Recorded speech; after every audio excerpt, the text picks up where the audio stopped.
Welcome back to Navigating Chronic Illness with Heart and Hope. I'm Valerie Alawiye, and I truly appreciate you joining us today.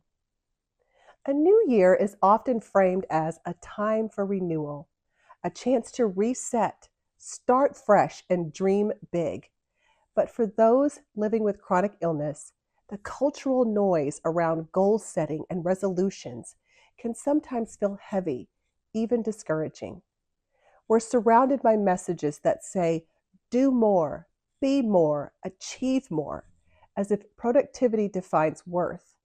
But when your body moves at a different pace, those messages can feel alienating. You may be entering this new year exhausted from managing your health or carrying the grief of what last year took from you. If that sounds familiar, take a deep breath. You are not behind. You are not broken.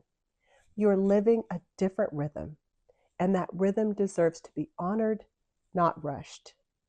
Today, we're going to talk about how to approach a new year with gentleness and authenticity. We will explore how to set intentions that respect your reality, create small goals that align with your pace, and how to carry forward hope without the pressure of perfection.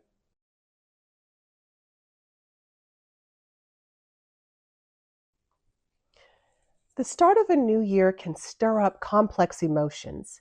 You may feel grateful for what you survived, but also weary at the thought of doing it all again. You may feel hopeful about new possibilities, but cautious about raising expectations after too many disappointments. For many of us with chronic illness, beginnings don't feel like clean slates. They feel like continuations of work already in progress. The truth is, we don't leave our conditions behind when the calendar changes. We bring them with us. That reality can make goal setting tricky. How do you dream for the future when so much feels unpredictable? How do you make plans when your energy fluctuates or your symptoms change from week to week? The answer lies in shifting perspective, from control to care, from perfection to presence, and from resolution to intention.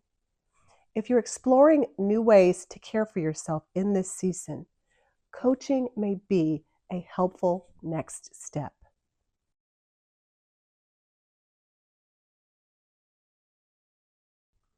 Resolutions are external. They focus on outcomes like, I will lose weight, I will exercise more, or I will accomplish this goal.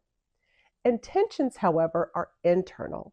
They focus on alignment like, I will listen to my body, I will practice compassion, and I will nurture what matters most. Coaching can help you make that shift from outcomes to intentions in a way that helps you to reconnect to who you are beneath your circumstances.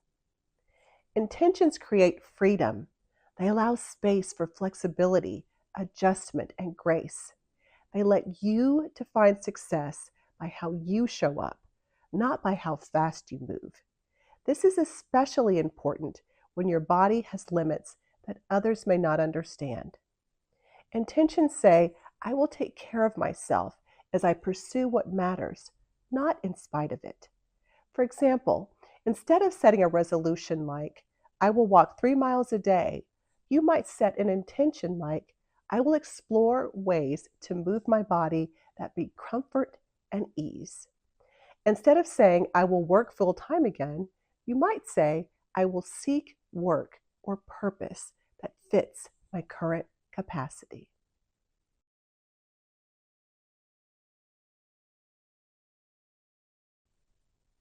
Before you set new intentions, it helps to name the grief that comes with realizing that your plans may look different from others or from the ones you once made for yourself.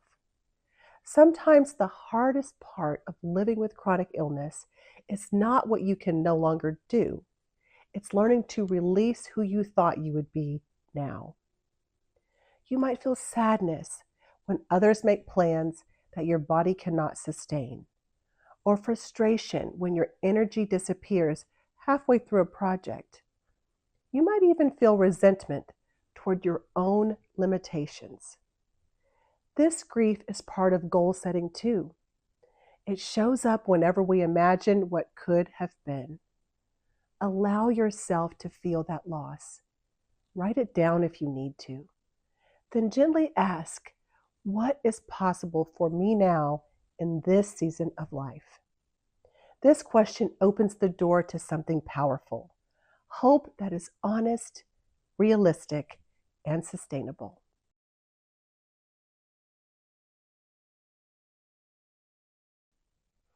So now let's talk about gentle goals, goals that fit into your real life.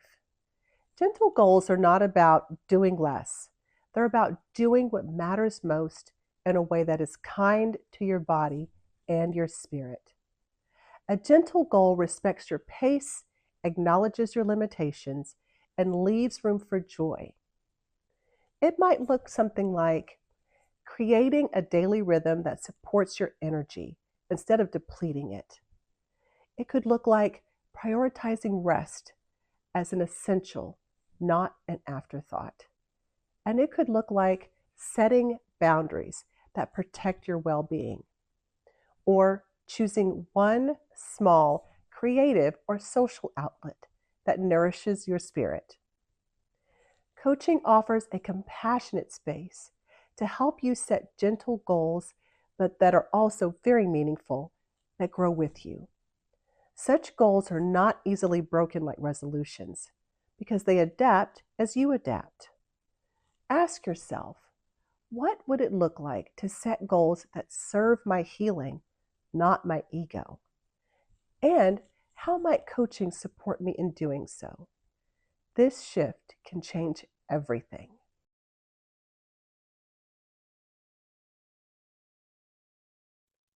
In a world that celebrates speed, choosing slowness is an act of courage. Living with chronic illness often forces you to slow down, but that slowness can become sacred.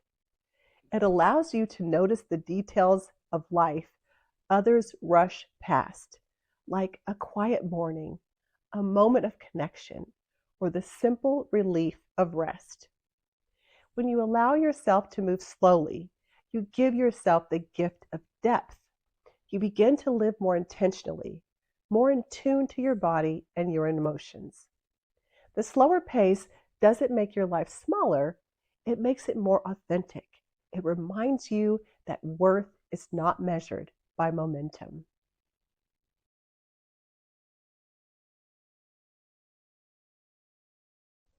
Another part of entering a new year with gentleness is recognizing that you don't have to do it alone. Support looks different for everyone. It may be medical, emotional, spiritual, or professional.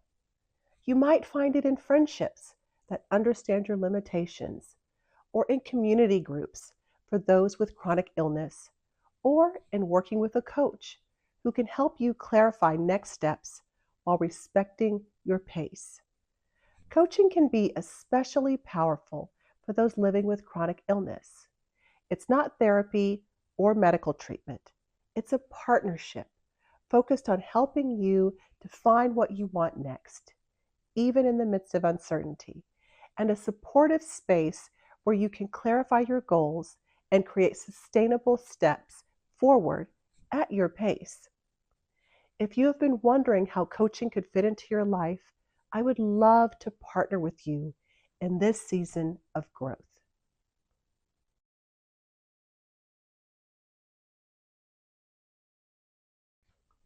Hope is not a luxury, it's a life force. But when you live with chronic illness, hope can be complicated. There are days when it feels fragile and days when it feels out of reach. But hope is not about ignoring reality. It's about believing there can still be meaning inside of it. Real hope is sustainable. It's the steady voice inside you that says, this life is worth tending to.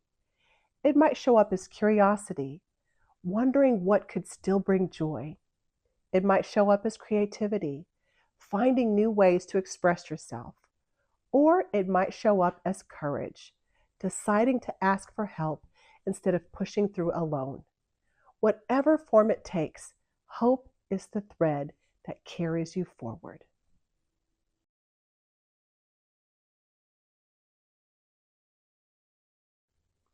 As you look ahead, take a few moments to reflect on these 3 questions. Question number 1, what do I want to carry forward from this past year?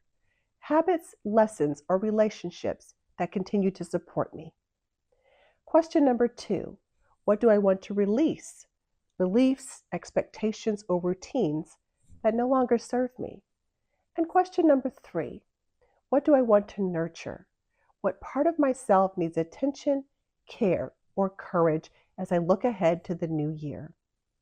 You might write your answers in a notebook or simply reflect on them quietly. These are not resolutions to keep, but are invitations to live more in tune with what matters most.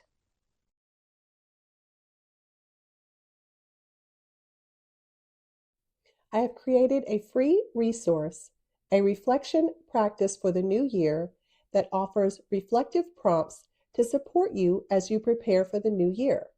Please download your free worksheet at https://coaching-for-chronic-illness.kit.com/reflection-practice-for-the-new-year. When you finish your reflection, consider booking a coaching session to turn your insights into an action plan to support you through the upcoming year.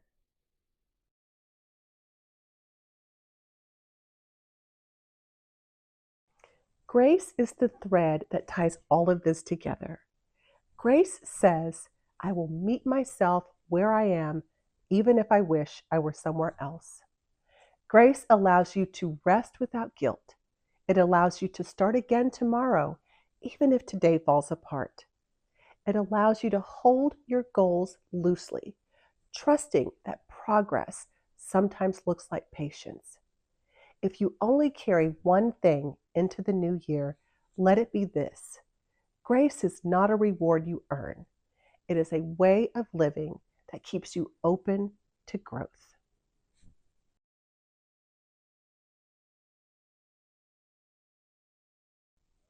As we close, I want you to take a slow, intentional breath. Picture yourself stepping into the new year, not rushing, not striving, just arriving.